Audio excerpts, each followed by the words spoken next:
She was 12 years old. She had $39. And at the county co-op meeting, every adult in the room treated her farm plan like something cute. 4 harvests later, that same little field had brought in $28,760. No bank loan, no grant, no investor. Just a rusted coffee can full of old seeds, a dead grandmother's rain book, and one strip of dirt everyone else had walked across without seeing. Washita County, Oklahoma does not give anything away. The roads turn white when the dust rises. The blackjack oaks lean from years of wind. In August, the ponds shrink back from their own banks, and the grass makes that dry rattling sound when you step through it. People there do not talk about land like decoration. They talk about it like a bill that comes due every morning. Mara Ellison grew up on 9 acres outside a town called Cordell, in a farmhouse with a tin roof, a leaning smokehouse, and a kitchen floor that had been patched twice before she was born. Her family kept laying hens, a few rows of sweet corn, and an old plum tree her great-grandfather planted after a hailstorm in 1958. But Mara's grandmother, Elsie, had kept something different, not a diary, not recipes, a rain book.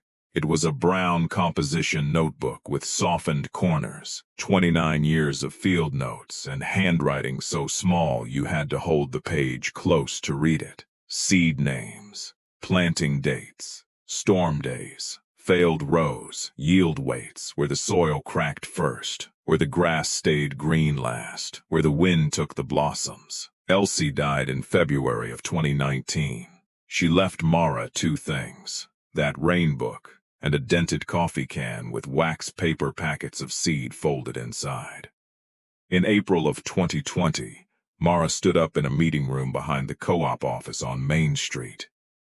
There were 8 farmers sitting on metal chairs, a livestock hauler by the coffee urn, 2 older women from the garden club, and a county extension man named Glenn Porter at the front, holding a clipboard against his belt. Mara opened a purple school notebook and told them her plan.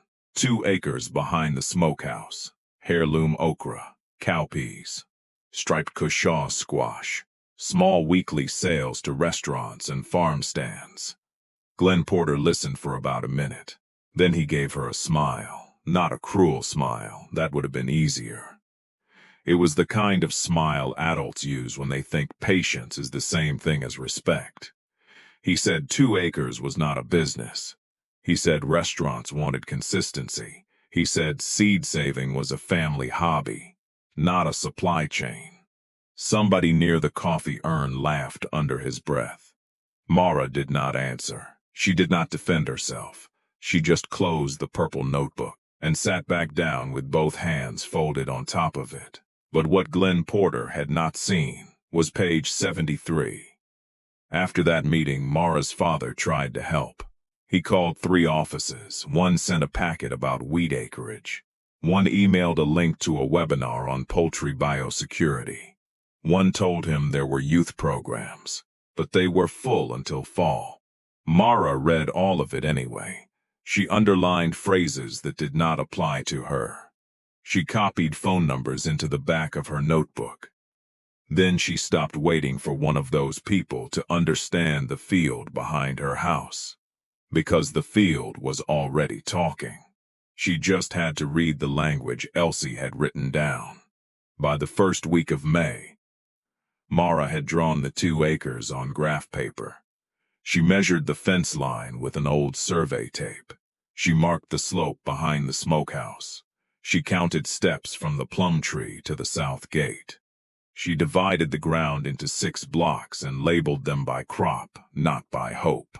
Okra on the higher sandy strip, cowpeas in 2 staggered rows, squash where the vines could run without choking the peppers. It looked like a child's drawing until you noticed the numbers. Spacing, estimated plants, water per row, expected harvest window, loss allowance. Then one night, with a storm crawling north of town, Mara found the line. It was written in Elsie's rain book under June 1994. Elsie had underlined it once in blue ink. Behind smokehouse, east lip. Sand on top. Blue clay under, holds water after the wind burns the west rose. Plant peas there. Do not waste it. Below that, Elsie had drawn a tiny crooked mark. An arrow. Not toward the biggest part of the field. Not toward the part that looked richest. Toward a low, ugly strip behind the smokehouse, where nothing looked special except the grass was always just a little darker. Mara read the line 3 times. Then she turned the page and saw the same note again. 1998. East Lip saved peas. 2006. East Lip still holds. 2011. Never let men with tractors talk you out of the wet ground. The next morning, Mara took a mason line, a hand trowel, and her father's old post level out behind the smokehouse. The sun had barely cleared the roof. Crickets were still loud in the weeds. She stretched the line from the corner post to the rusted gate, then scraped away the top inch of sand. At first there was nothing, just pale grit. Then the trowel hit something heavier, blue-gray clay, cool, damp, hidden under a dry surface. Mara pressed her thumb into it, and the print stayed. That was the difference. Not a machine. Not a certificate. Not anybody's permission. A layer of clay sitting where her grandmother said it would be. Mara went back inside and redrew the whole map. She moved the cowpeas to the east lip. She cut the squash bed by 1/3. She shifted the okra uphill, and she wrote one sentence across the top of the page. Follow the ground, not the room. This is where the story stops sounding sweet, because Mara did not turn $39 into a farm by believing hard enough. Belief did not buy trays. Belief did not lower the temperature. Belief did not bring rain. She had $39.18 in a glass jar on her dresser. Birthday money, egg money. 2 folded bills Elsie had tucked into the rain book. Mara spent $26.40 on seed from a small heirloom supplier in Arkansas. Cowpeas, burgundy okra, striped cushaw. A packet of fish pepper seeds because Elsie had written, "Good seller if you can keep it alive." The envelope came 9 days later. Mara cut it open with kitchen scissors and laid every packet on the table like evidence. She started the first trays in the back porch on May 29th. No greenhouse, no grow lights. Just south windows, foil trays, and a thermometer taped beside the door. Every morning before school, she wrote down the porch temperature. Every evening, she counted sprouts. On June 18th, a hot wind came in from the southwest and stayed 4 days over 102 degrees. The porch turned into an oven. 23 of her 40 fish pepper starts died. Half the squash looked like wet paper by the 5th morning. Mara stood over the trays and did not say anything. Her father expected tears. Her mother expected her to ask if she could start over. Mara picked up a pencil and wrote, "Fish pepper loss, heat, June 18th to 22nd. Started too late. Move next year by 16 days. That was all. No speech, no dramatic promise, just the record. By July, she had 112 cowpea plants along the east lip, exactly where Elsie had marked the wet clay, 41 okra plants on the sandy rise, 19 cushaw vines running behind the smokehouse. Her father cut cedar stakes and helped her run string. Her mother drove her to the farm store for 1 bag of compost they could barely justify buying. The neighbor on the north side slowed his truck beside the fence and called out that chefs did not buy peas from little girls. Mara waved once, then went back to thinning the row. August tested everything. The county got 0.12 of an inch of rain in 16 days. The sweet corn behind the house curled. The plum tree dropped fruit early. Dust gathered on the okra leaves. The west row of cowpeas turned brittle at the edges, but behind the smokehouse along that ugly east lip the vines stayed dark. Not beautiful, not perfect. Alive, Mara carried water anyway. She mulched with ruined hay. She checked the clay by hand every other morning. When the top looked dry, she dug 2 inches down. If the clay still held, she waited. Every neighbor watering by panic would have soaked it. Mara did not. She had Elsie's book. She knew the wet ground could drown a plant, just as surely as drought could kill it. By late September, the first harvest came in. Not enough to impress the men from the meeting. Enough to prove the map. 186 pounds of cowpeas. 74 pounds of okra. 9 cushaw squash. Heavy enough that Mara had to carry them one at a time. She set up a folding table at the Saturday market beside a woman selling soap and a man selling honey. Her sign was written on cardboard. Ellison Heirloom Produce. At 9:15, a restaurant cook from Clinton bought 6 pounds of cowpeas. At 10:40, a woman bought 3 squash after Mara explained how Elsie roasted them. At noon, the okra was gone. First season sales, $628. From 39. On 2 acres nobody had respected she was 12. The second season should have been easier. It was not. A late freeze burned the first okra. Grasshoppers cut the pepper leaves into lace. One restaurant took a delivery and then waited 34 days to pay. Mara's father wanted to step in. Mara asked him not to. She copied the invoice number in her notebook. She wrote the date paid. Then she wrote another note beneath it. Never count money until it is in hand. That line mattered later, because by the spring of 2022, Mara was not just growing food. She was building proof. Every seed lot had a page. Every planting block had a page. Every harvest got weighed on the same hanging scale by the back door. She tracked pounds per row, days to first picking, customer names, repeat buyers, and loss by weather. If a plant failed, she did not describe it as bad luck. She gave it a cause: heat, wind, pest, late start, wrong ground, bad timing. That summer, a woman named Adrienne Voss came to the Saturday market.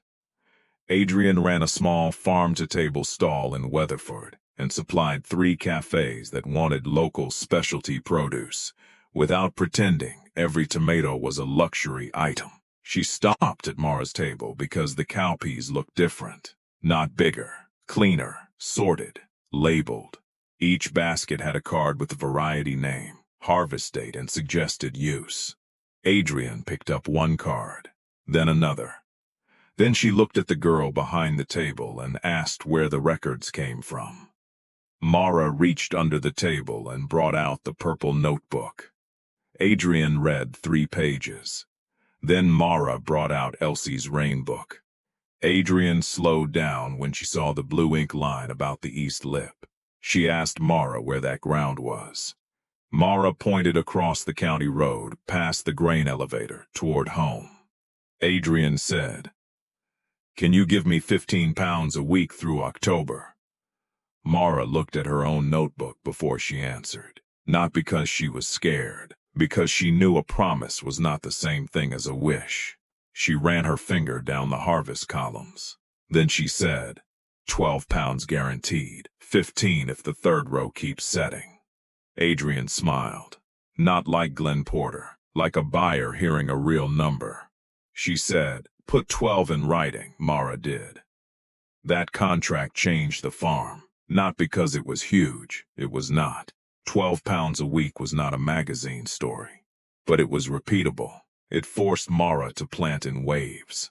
It forced her to separate personal pride from delivery math. It forced her to build what adults had said she could not build: consistency. By the end of 2022, the 2 acres had earned $6,940 in cumulative sales. Mara bought better trays, a used shade cloth, a second hanging scale. She did not buy a logo. She did not buy a new table. She did not buy anything that looked more impressive than it worked. The hardest year was 2023. Not the first year, the fourth. That was the year confidence almost ruined her. Mara had a customer list now. She had 3 weekly buyers. She had people at the market asking for her by name. And for the first time, she expanded beyond what the east lip could protect.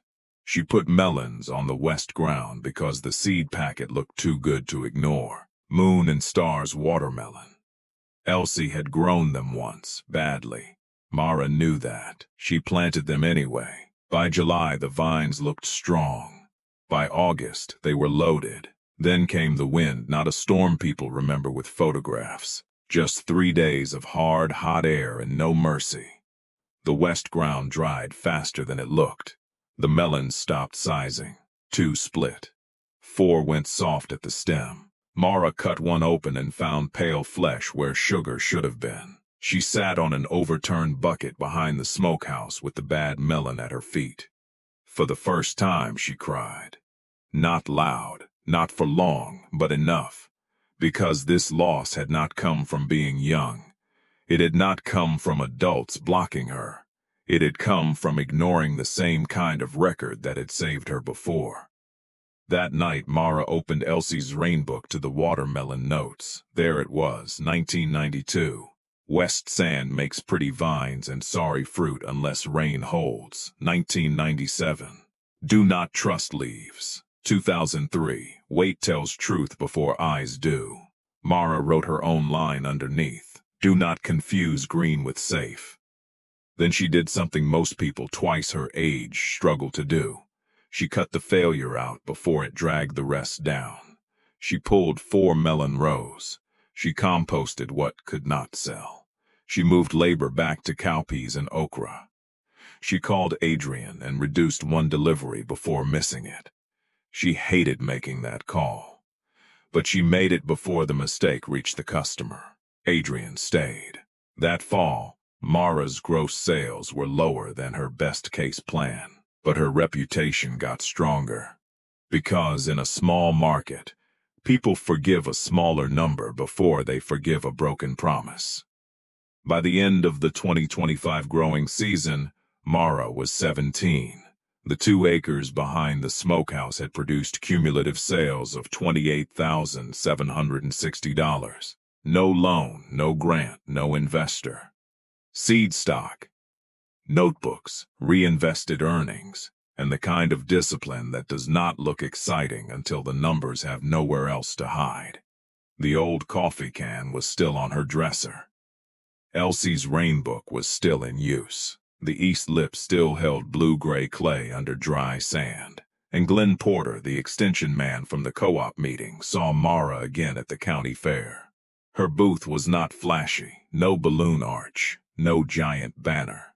Just seed packets in small jars, planting maps under plastic sleeves, harvest records clipped in a binder, and 3 baskets of sorted cowpeas labeled by date. Glenn stopped in front of the table. He looked at the records first, then the maps, then the framed copy of Elsie's blue ink note. For a few seconds he said nothing. Mara stood behind the table with her hands resting on the binder. Finally, Glenn asked, "Are you thinking about leasing the strip south of your place?" Mara said, "Only if the soil test matches the plan." He nodded. Not much, but enough. And then he moved on. The neighbor who said chefs did not buy peas from little girls came back too. He pulled his truck up by the fence one evening in July and asked if she had any of the burgundy okra left. Mara checked the hanging scale. 18 pounds. She sold him 10 at $4.25 a pound. He paid cash. She wrote it down before he drove away. That is the part people miss. They think the miracle was that Mara proved the adults wrong. That was not the miracle. Adults are wrong every day. The harder thing was that Mara did not build her life around their mistake. She built it around evidence. She read the old notes. She tested the ground. She weighed the harvest. She changed when the numbers told her to change. And when the room laughed, she did not spend her energy trying to make the room apologize. She went back to the field. Because the field did not care who sounded confident. It answered only to the person willing to pay attention long enough. Everyone else saw 2 poor acres behind a smokehouse. Mara saw a map that was still alive.